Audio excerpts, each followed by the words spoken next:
الحمدللہ رب العالمین الصلاة والسلام علی خاتم النبیین وعلی آلہ وصحبہ اجمعین اما بعد فاعوذ باللہ من الشیطان الرجیم بسم اللہ الرحمن الرحیم قال اللہ تعالی فی سورة الانفال اذ یریکہم اللہ فی منامک قلیلا وَلَوْ أَرَاكَهُمْ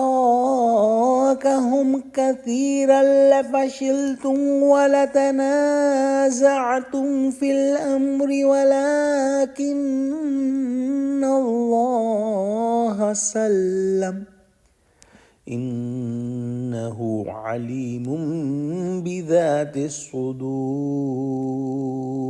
ترجمہ: اس وقت خدا نے تمہیں خواب میں کافروں کو تھوڑی تعداد میں دکھایا، اور اگر بہت کر کے دکھاتا تو تم لوگ جی چھوڑ دیتے اور جو کام درپیش تھا اس میں جھگڑنے لگتے، لیکن خدا نے تمہیں اس سے بچا لیا، بے شک وہ سینوں کی باتوں تک سے واقف ہے۔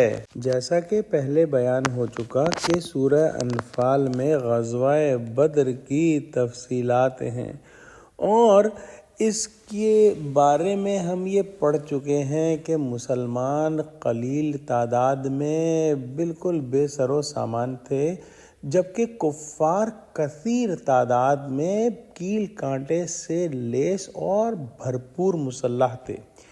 تو اللہ سبحانہ و تعالی نے مسلمانوں کی کئی طرح سے مدد فرمائی۔ تو مسلمانوں کو اللہ سبحانہ و تعالی پر ہی بھروسہ کرنا چاہیے، اور ان کو چاہیے کہ خدا کی مدد اور حمایت پر بھروسہ کر کے جہاد کریں، کفار کی کثرت اور ساز و سامان سے مرعوب نہ ہوں۔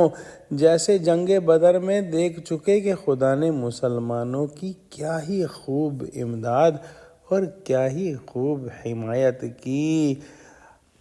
اللہ سبحانہ و تعالی نے کفار کو کم کر کے خواب میں دکھایا۔ اگر یہ نہ ہوتا تو پھر انہیں زیادہ سمجھ کر کوئی لڑنے کی ہمت نہ کرتا، اور اس طرح اختلاف ہو کر کام کے اندر جو ہے وہ کھنڈت پڑ جاتی۔ لیکن خدا نے پیغمبر علیہ السلام کو خواب میں تھوڑی تعداد دکھلا کر اس بزدلی اور نزاع باہمی سے تم کو بچا لیا۔ وہ خوب جانتا ہے کہ کس چیز سے دلوں میں ہمت و شجاعت پیدا ہوتی ہے اور کس بات سے جبن اور نامردی پیدا ہوتی ہے۔ بے شک اللہ سبحانہ و تعالی انسان کے سینوں میں چھپی باتوں کو بھی جانتا ہے۔